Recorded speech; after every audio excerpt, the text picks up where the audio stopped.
Good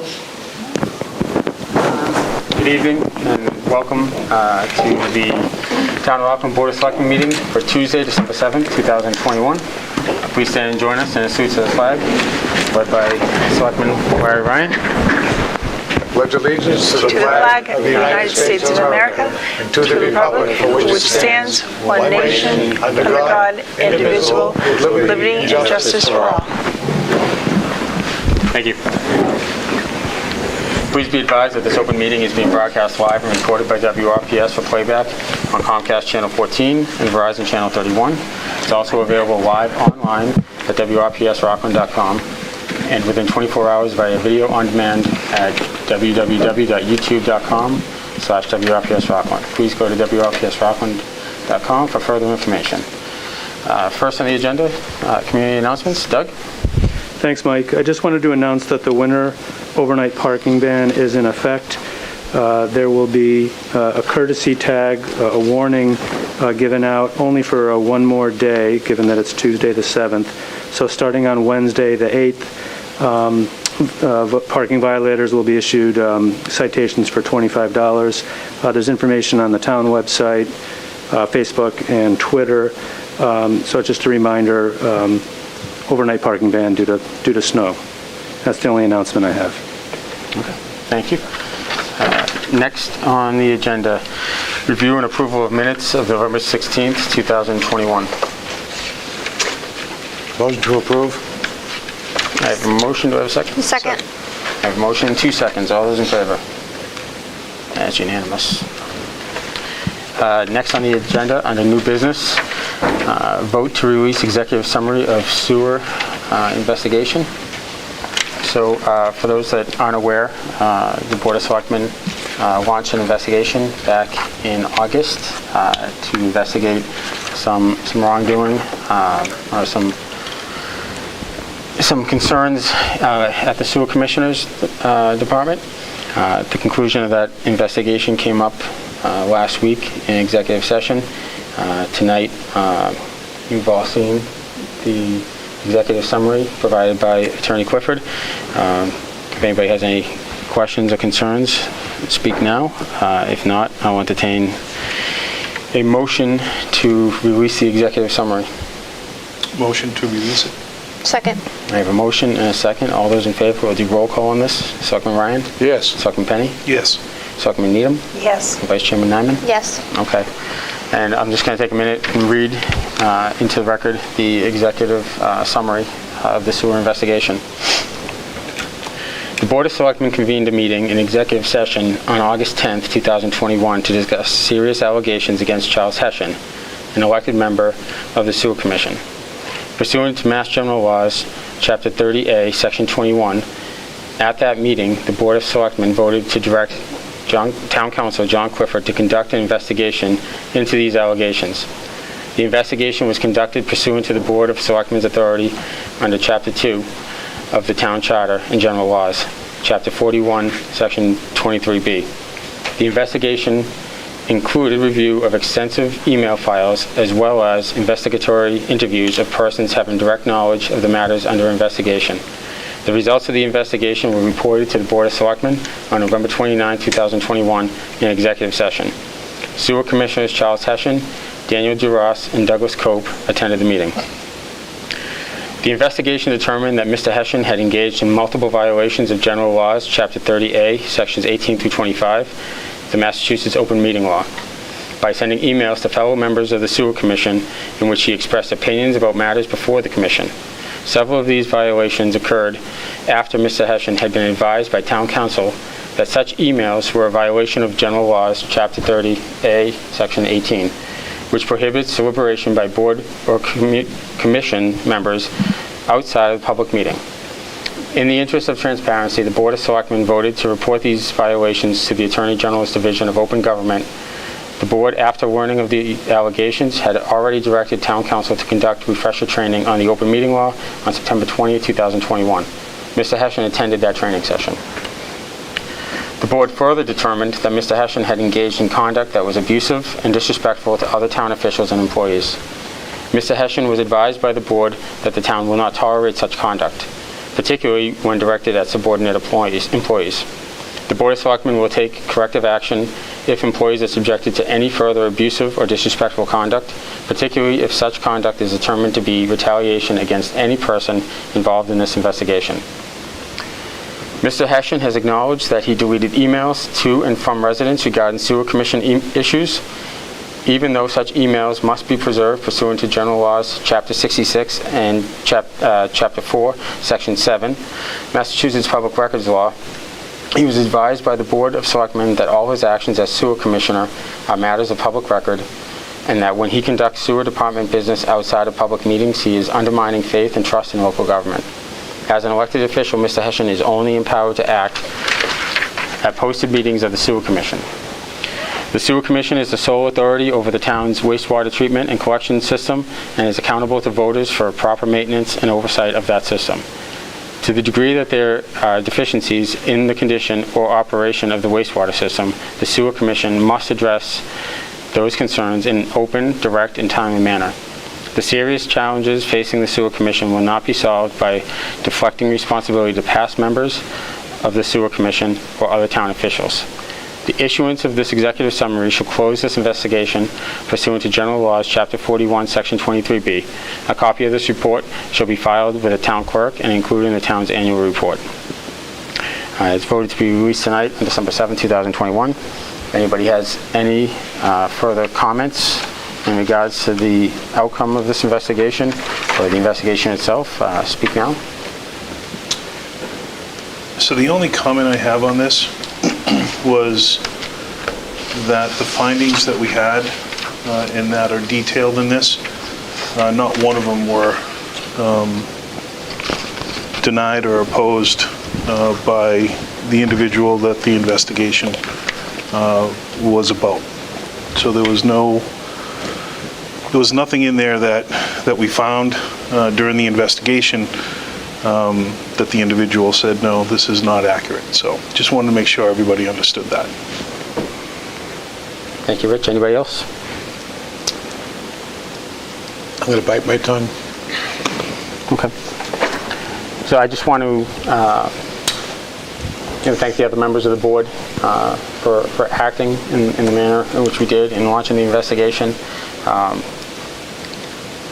Just want to express my disappointment in Mr. Hession and his actions.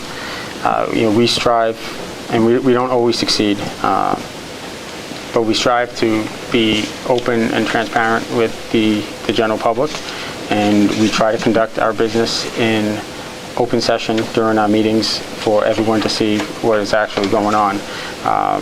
The fact that Mr. Hession chose, after being advised by town council of the open meeting laws and the violations that he had already committed, to continue to act in this manner, it's unbecoming. And the way that he treated a couple of the individuals at the sewer plant, it was also unbecoming. And had he been a salaried town employee, it would have been grounds for termination. However, being that he is an elected official, it's up to the residents at the polls. So with that said, we can close the book on that and move on to further new business. Highway Superintendent, snow and ice stipend approval. Thanks, Mike. This is something the board has done for the past several years, authorized a stipend to the Highway Superintendent, Dave Taylor, to do snow and ice removal. It saves the town money. That's a much lower rate than a private contractor. So what we've done in the past was, and what I'm recommending tonight, is authorizing to pay the stipend for Mr. Taylor, $50 an hour, up to a maximum of 200 hours, which would not exceed $10,000. So it's only on an as-needed basis. So if it doesn't snow, he doesn't do the work. But I'd ask for a vote on that, and then we'll proceed as we have in the past. Anybody have any comment? It's $10 grand for the year. Correct. Just want to make that point so people don't think it's 10 grand a spot or something. Potential maximum. And only if he actually goes out and works 200 plus hours. Right. So it's an hourly thing. No, It's I only paid for hours Yeah, worked. Just want to make sure Correct. that everybody at home Yep. does also. Yep. Okay. Any other comments? Motion to approve. I have motion to approve. Do I'll I have a second that. I have motion and a second. All those in favor?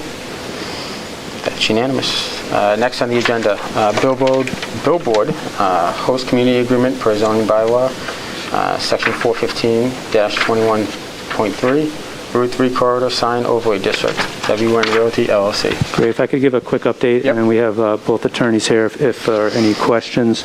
As you know, we went through an extensive process before where we had two proposers and proposing a billboard in our overlay district. The board selected the successful proposer. We've been going back and forth on language for the required host community agreement, which is required per our zoning bylaws. So our attorney, Bob Galvin, and the applicant's attorney, Steve Gard, are both here. I think we're all set. Some of the, I think probably the two kind of highlights that I would give are the first is the payments, which is on page 2, which they're agreeing to pay $60,000 for the first 5 years, and then there's an escalator after that.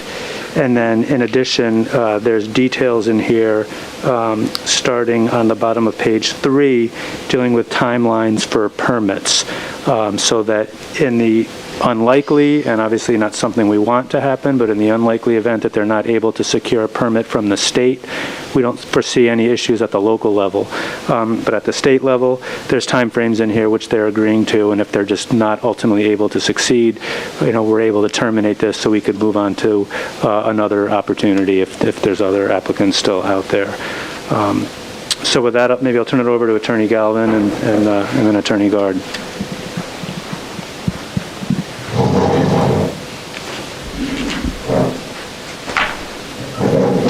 Good evening, everybody.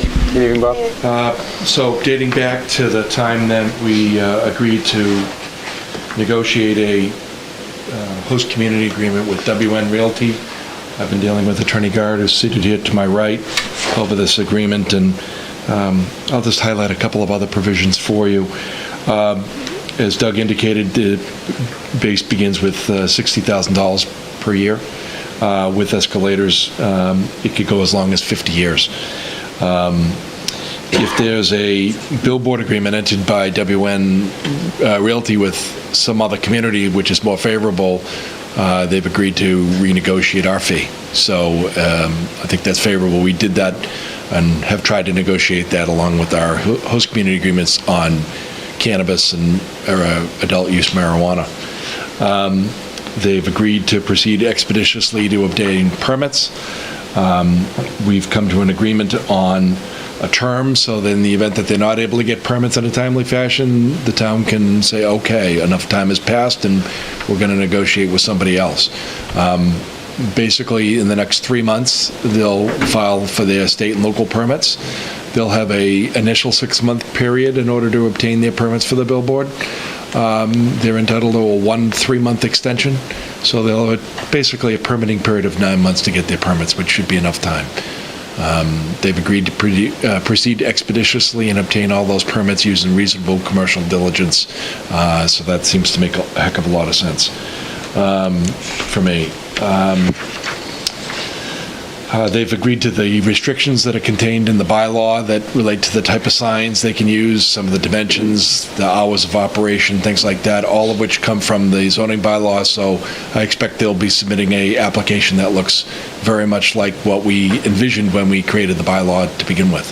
So those are the highlighted terms of the agreement. If anybody has any questions, feel free to ask me. If you have any questions about WN Realty, I'm sure Mr. Gard would be happy to answer them. Anybody have any questions, comments? Paper, everything looks fine. It's just, it's just a question of whether they get there, get it done, that's all. Hopefully you're able to get the permits. That's right. I promise you that. Well, it's tough when you were stacked up against the state to start with, because they wanted to put it on the other side of the street. And so, I don't know if that shouldn't play, but one never knows, Well, hopefully that doesn't impact it. I would hope not. I think that we all can hope that prejudice wouldn't enter into the approval process, but I do think that it's the fox watching the hen house up there. But I think we got some arguments that help us overcome that concern. Very good. Yeah. Well, you definitely have the support of this board. What's that? You definitely have the support of this board. So Yeah, that and should that's go. going to be a big factor for us going forward is the challenges with the state will be overcome if we can get the full support of the town of Rockland from Yeah. this board all the way to the, approval granting authorities. That's going to weigh heavily in favor of the sign in this location as it has been designated by the state, by the town. And this is where you want it. This is where you've decided you want it. When you look at the overlay district and you look at the different residential components to it and this industrial section or business section, this is the appropriate place for this sign.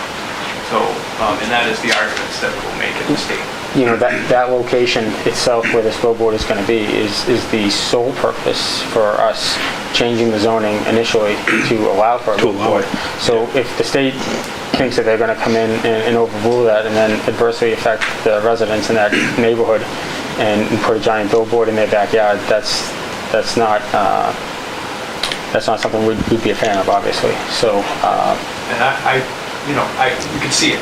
You don't have, as an outsider looking back in, watching what you did before with the rezoning in the overlay district, it's apparent. This is where you want that board, and that's fine. And it's a money generator for the town. It's a service for the town. It's a service for the businesses in the area in the town. It's going to be helpful. It's a plus. absolutely. So we will fight tooth and nail to get it approved. Thank you. So I have the actual agreement to be signed, and I am a notary, and it requires a notarized agreement. So if the board and Mr. Lapp, all of which are going to sign and sign it freely and voluntarily, I'd be happy to take your signatures. And then my intention would be to give this to Attorney Guard and let him to attain the signatures on behalf of his clients, so we finalize this. Absolutely. Okay. All right? So I My can pass. clients would be here this evening, but they have their entire company holiday party tonight. There you go. They want to be there for their employees. Keep all your best. We'll fix that. Okay. We'll fix that. So I'll pass this up. There's two agreements, so I just pull up and see what we fix it. Yeah. That's right. So right here.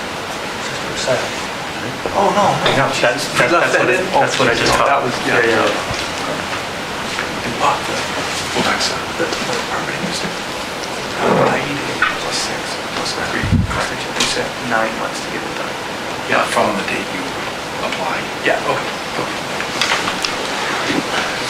That's the way I read it. Yes.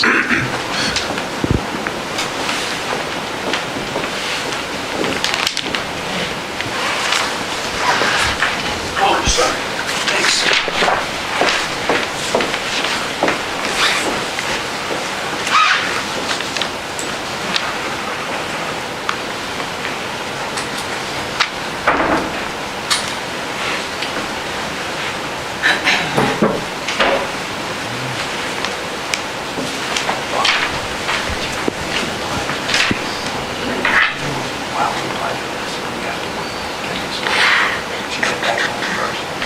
I mean, together. Same time. Yeah, because I was thinking, what, this first? You'll get it.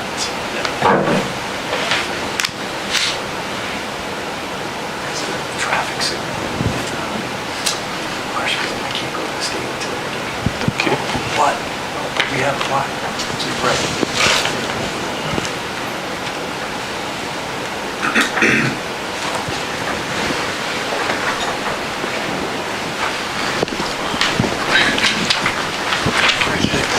Thank you. Thank you, Bob.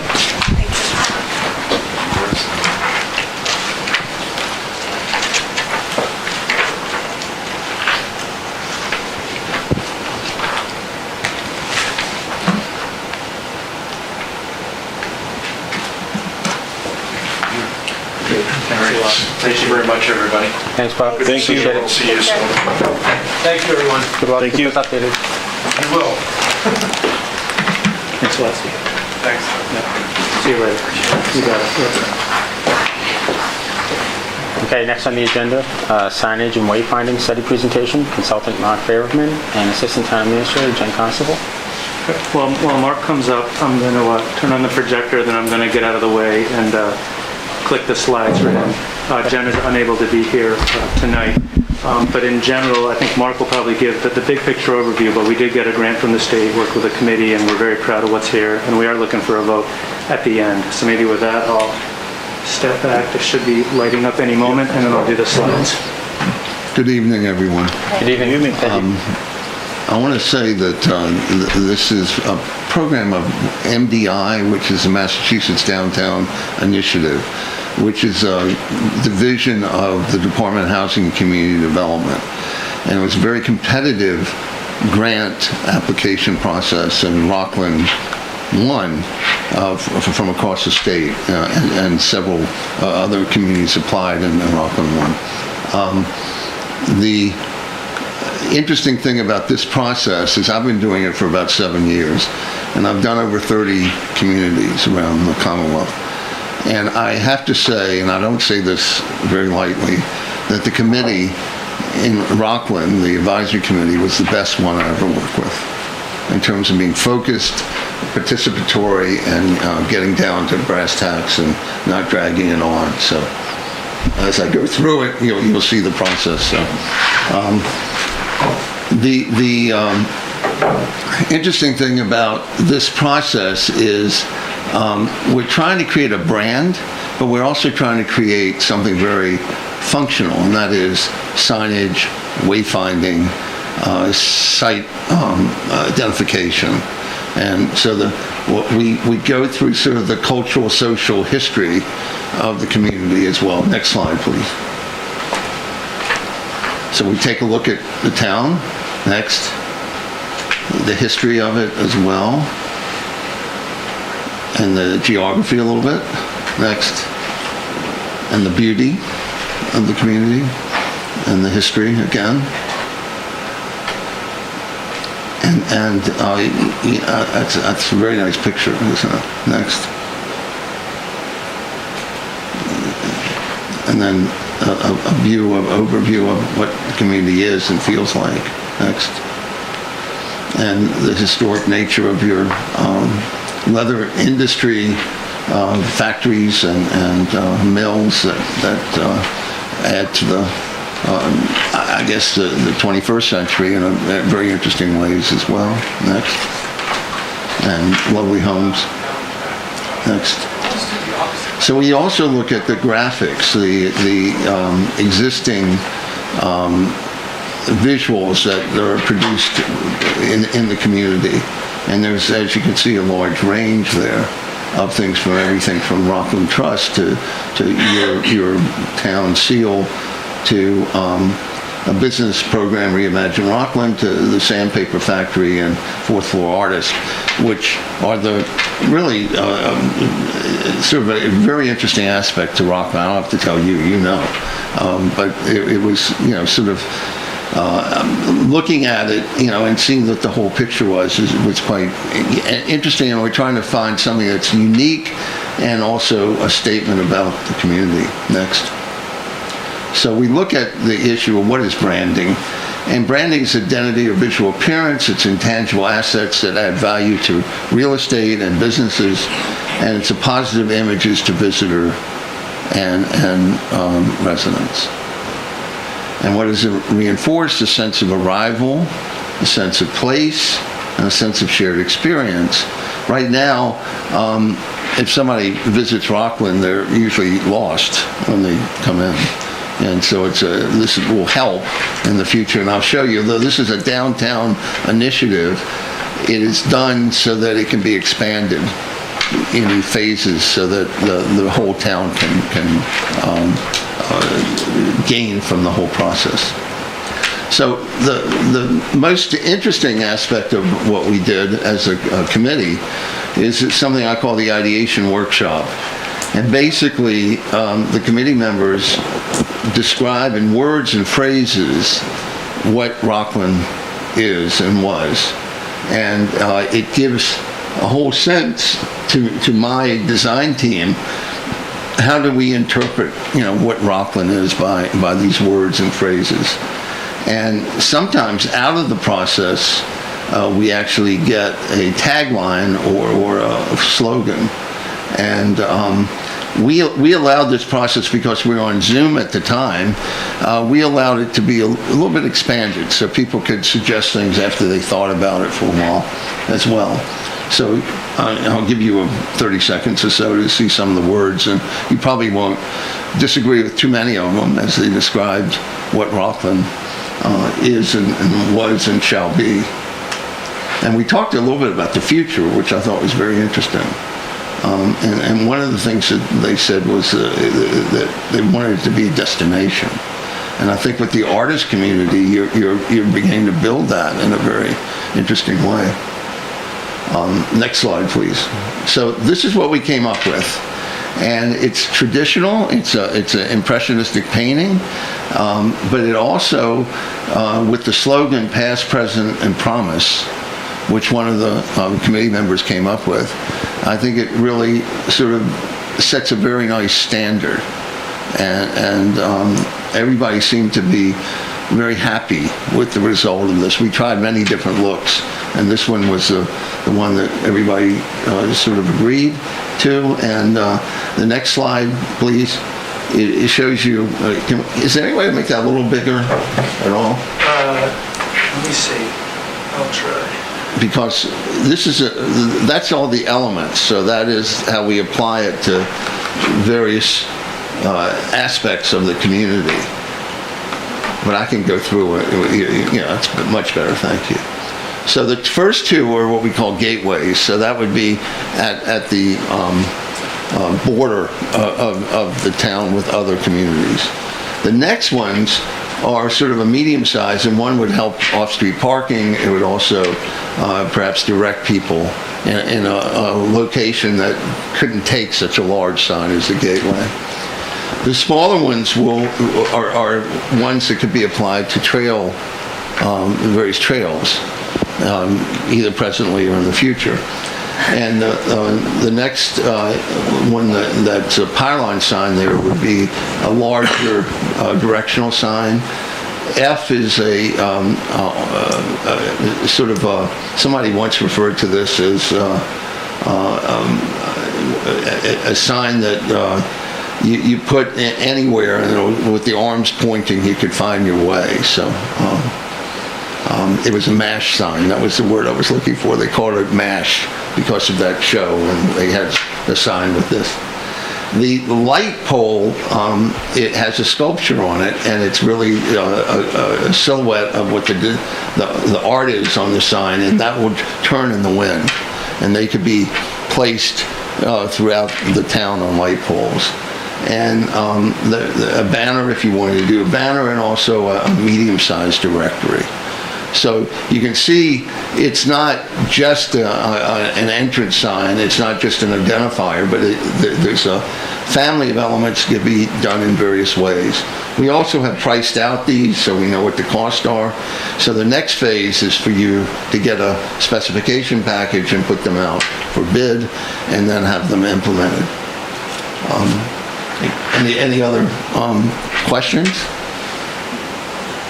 Was that complimentary enough to the committee? Yes, you were. Oh, thank you. Any questions or comments from the board? No? Interesting. Yeah, looks good. Yeah. I think it's exciting. Yeah. Well, we did Hull not long ago, and that's quite different than this. So every community has its own sort of unique visual statement, and we pride ourselves on doing this.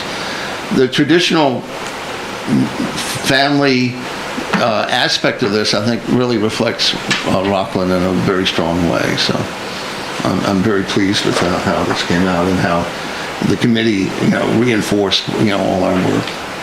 So thank you. If we could have an endorsement or a vote, you by right, I understand, are the commissioners of streets and sidewalks. So any sign that goes on has to be approved by you guys. So thank you. When will these be implemented? I think the next phase, and I've been asked to send a proposal by Jen, that is to do a specifications package, and then that package will then go out to vendors, and you'll see what costs are. And I don't know, there may be some funding coming Yeah, down. we have to secure funding first. So There we're may gonna- be some in the new Exactly. funding package that's coming from the state. So we don't have an exact date yet, but Okay. you know what, we want to just keep this moving forward. So Yeah. this is not like a long-term 10-year project, like we hope to accomplish this in the near term within the next year or so. Makes sense.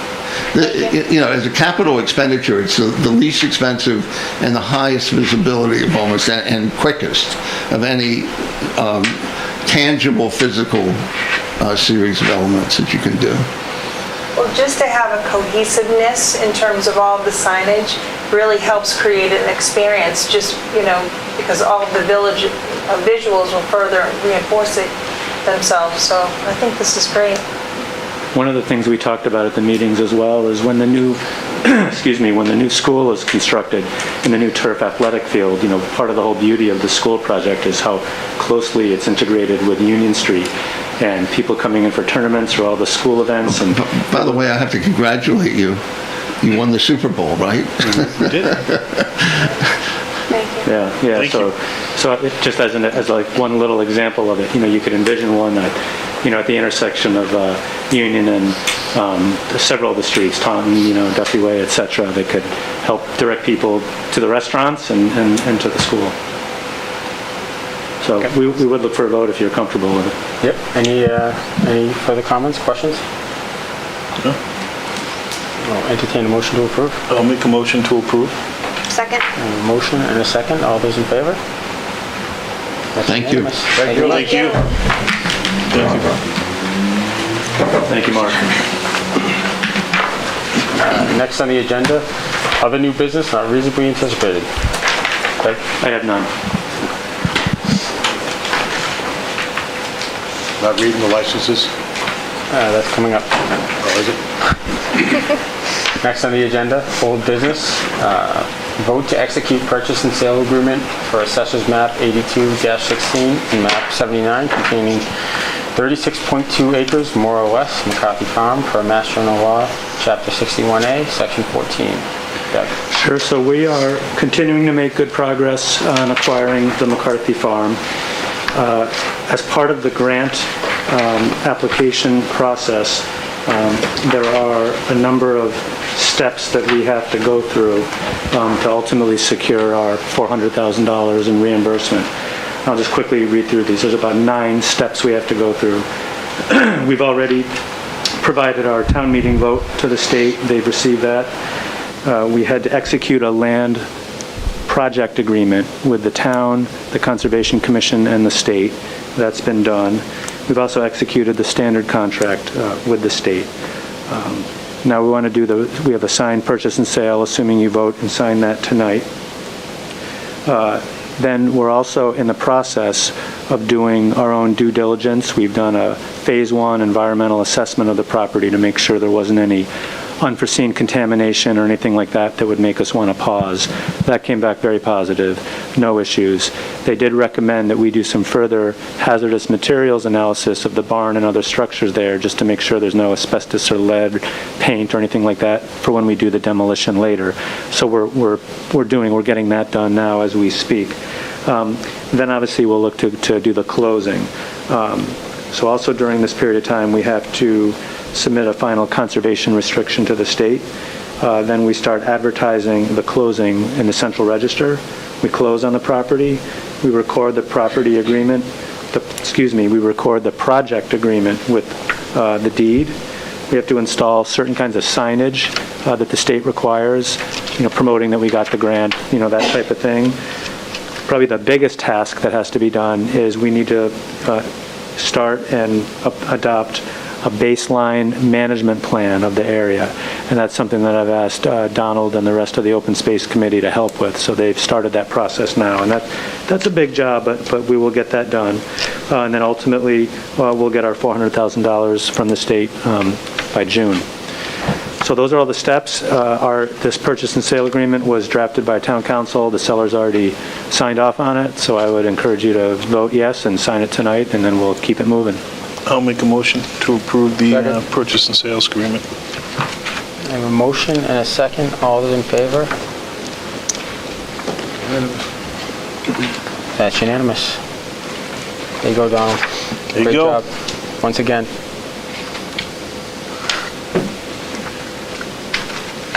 Okay. Next on the agenda, annual license renewals, continued. Yeah, Larry. Pending all obligations have been met. Okay, on delivery, EFK LLC at 482 Union Street. Common Vittler's licenses, Vivi's Kitchen, 200 VFW Drive, Oriental Express, 8 West Water Street, Rockland Golf Course, 276 Plain Street, TK O'Shea's, 932 Hingham Street, Roy's Kebab, 900 Hingham Street, Seasons Cafe, 938 Hingham Street, Luca South Shore, 933 Hingham Street, Wendy's, 1111 Hingham Street, Rockland House of Pizza, 197 Union Street, Harmon Golf and Fitness, 168 Concord Street, Themis Pizza, 488 Market Street, Greek House of Pizza, 343 Center Avenue. Automatic amusement license, Old Colony VFW Post number 1788, Inc., 22 Church Street.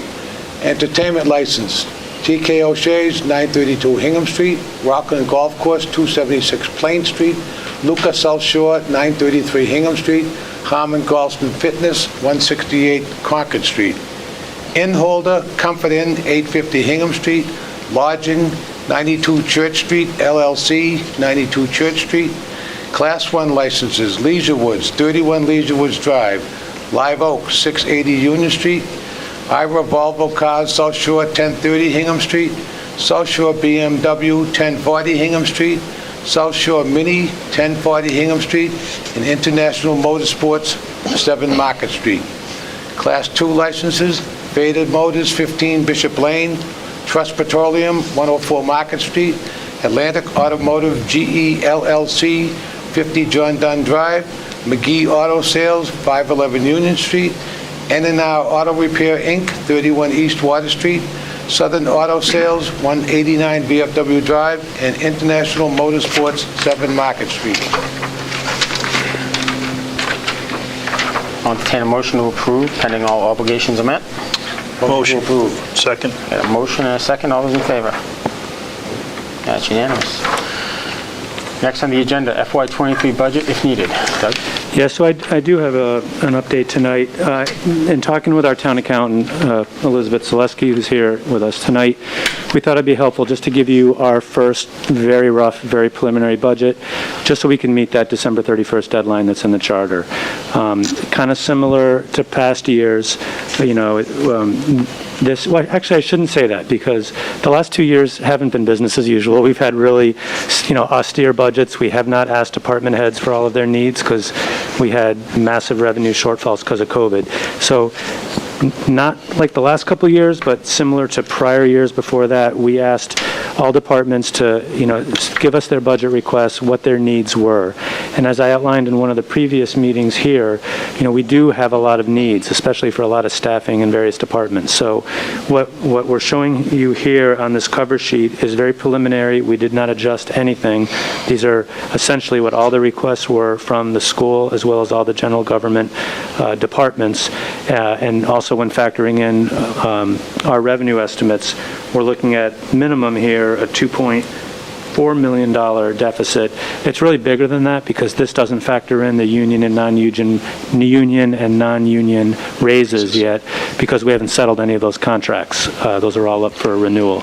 But again, this is just a starting point. From here is when we really start the process. We'll share this with the Finance Committee tomorrow night, and then we'll really have to start making some hard decisions, prioritizing things, etc.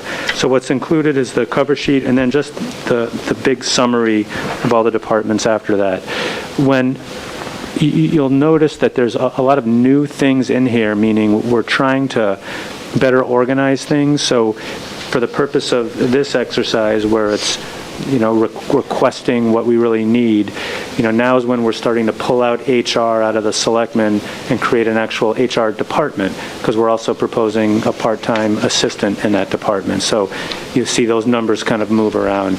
Similarly, looking for a town planner, pulling that into an actual land use department, those types of things. So I don't really want to get into the numbers much tonight because I think it's way too preliminary for that. We just wanted to really meet the deadline in the charter, show you it's similar in the sense that we have a lot of needs that are going to outpace our revenue estimates, and now's where the hard work is really going to start to prioritize and make some tough decisions. Biz, was there anything more at a high level that you would add? The only thing we request from departments is them to put in what I call your wish list. Wish I had it. Give me everything you want, everything you need, and they know that we have to go back to the drawing board, but at least we have a starting point for all departments for what they feel they need to offer. And I should add that, I agree with what Biz said, but although it is a quote-unquote wish list, everything in here is legit. So, people, no departments put in fluff that's just luxury. So it's, part of the reason why it's such a large amount is because we run too lean and we just, we're missing a lot of key staff. And in other areas, as requirements change, like in the police department with the whole new post requirements, there's new unfunded mandates that come down and we're going to have to meet those. Or, for example, in police and fire, where we're not fully staffed, we're short firefighters and police officers, they put in for those. And so I just want to make it clear that while it's a wish list, they are all very legitimate needs, and it'll be tough. And that's really all I had on the budget for tonight. Again, we'll share this with essentially the same information tomorrow night with the Finance Committee, and then we'll start getting into more details after the holidays. Sorry. Any questions or comments from any other members of the board? I suppose a new boat for the harbor masters out there. I'm sure we can find it. Yes, every year. Might not be big. Yeah, right, yeah. I'll get you a rubber raft. Floating the bathtub. Okay. Seeing no questions, we'll move on. Other old business not reasonably anticipated? I have none. None. Okay. Next on the agenda, number 6, Town Administrator's Report and Correspondence. Doug. Thanks, Mike. I had just a couple of things that I wanted to mention. And the first, unfortunately, is I feel like I need to talk about COVID a little bit because there have been some changes, and I was fortunate enough to be on a statewide Zoom call with mayors and managers from across the state with a professor of epidemiology who's also the co-director for the Center of Communicable Diseases and Epidemiology at the Harvard School of Public Health, and he gave a really very interesting overview. He just talked about how the Omicron variant is very fast-moving. It's obviously already here in Massachusetts. It appears to be highly transmissible, even more transmissible than the other variants that have been out there.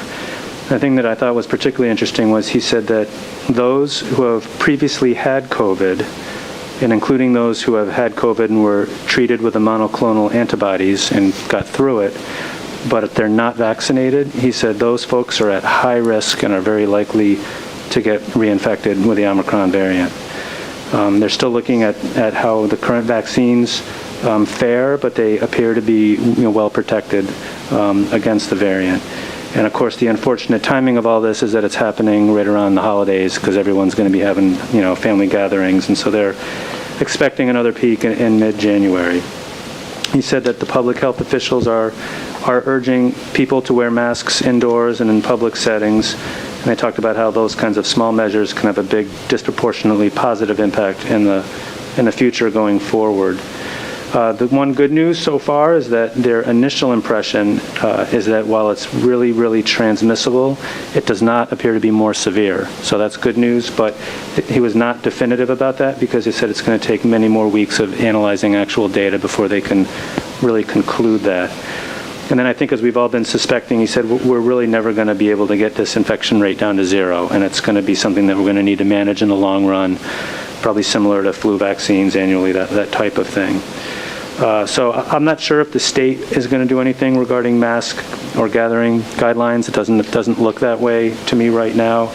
But during the Zoom, all the mayors and managers were in the chat function asking each other who's imposing their own guidelines within their communities. And there is definitely an increasing trend for towns, cities and towns, to have mask mandates in town buildings.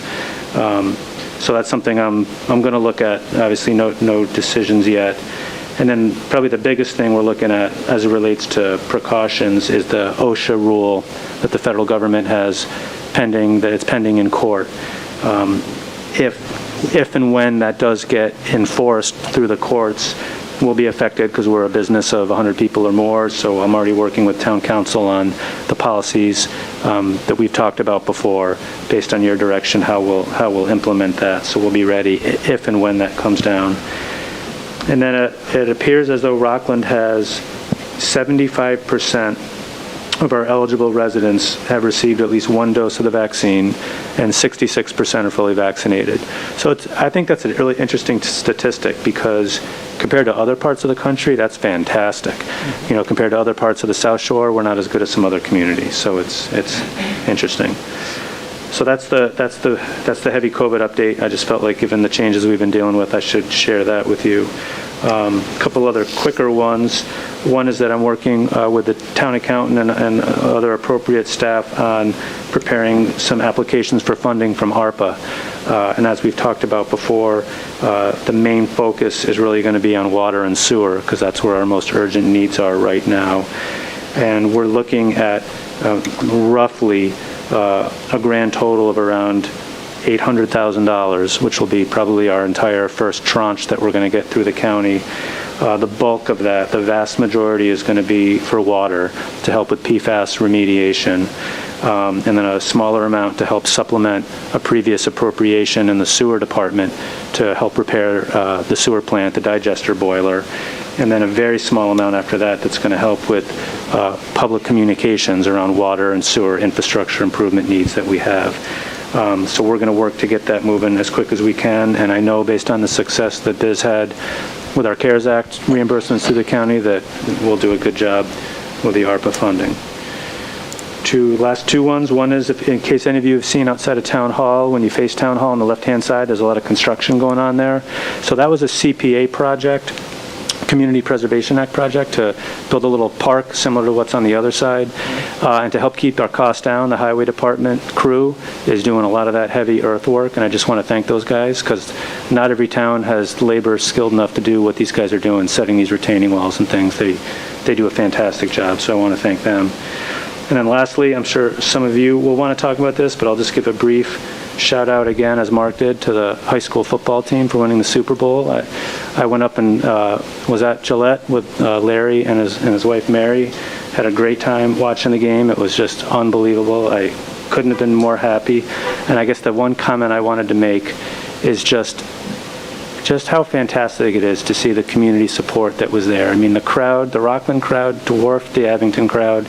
I stayed around a little bit for the Duxbury-Situate game. It was way bigger than both of those fans, and it was just positive, and just the sense of community here is second to none, and I'm just proud to be here for that. So congratulations to the football team. That's all I had. Thank you, Doug.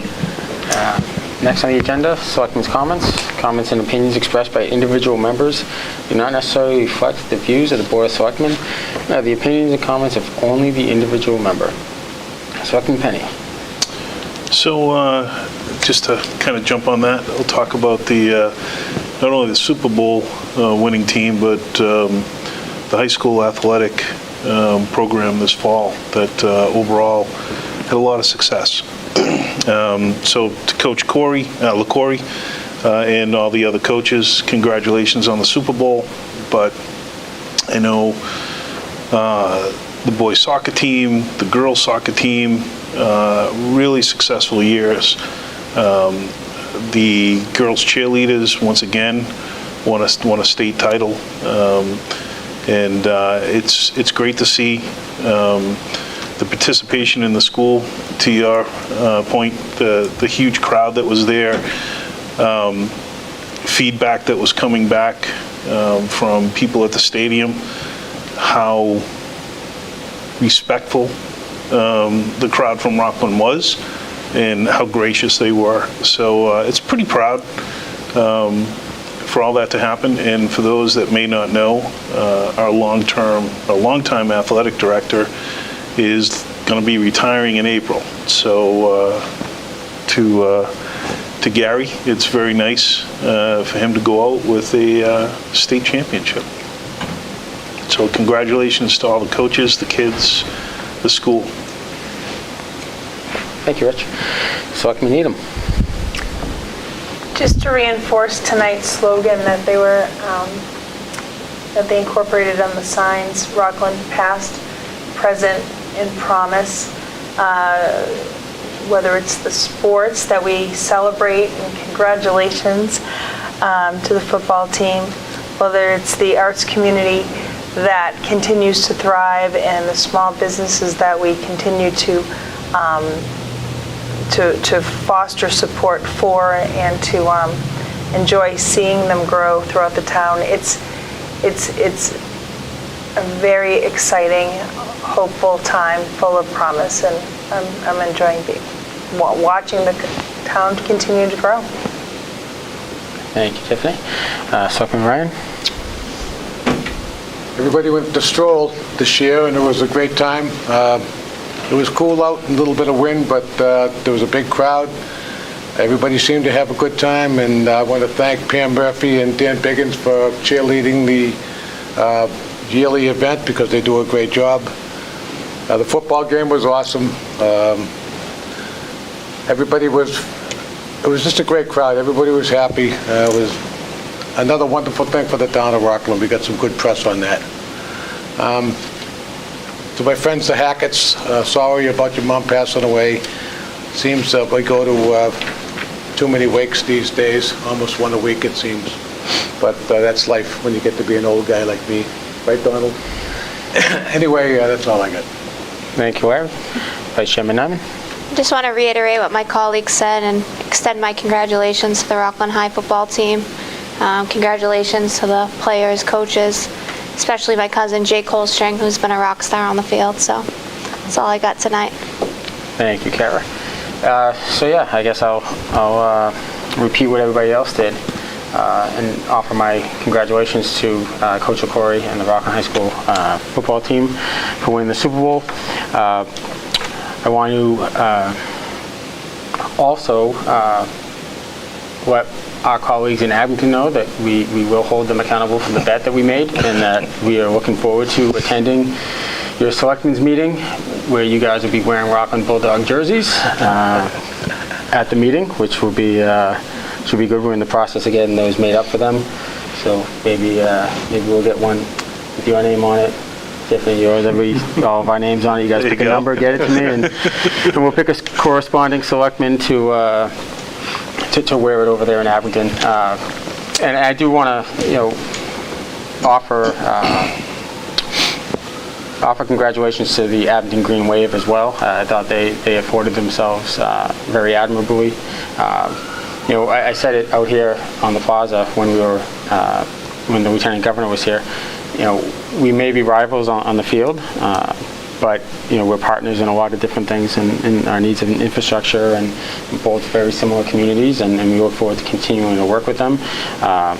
Obviously, we're going to have a lot of laughs at their expense at the selectmen's meeting, but then we'll work with them after that. So with that, I'll entertain a motion to adjourn. Motion to adjourn. Second. I have a second. All those in favor? Selectman Ryan? Yes. Selectman Penny? Yes. Selectman Needham? Yes. Vice Chairman Nyman? Yes. And myself. Thank you. Good night. Thank you. Good night. Thanks.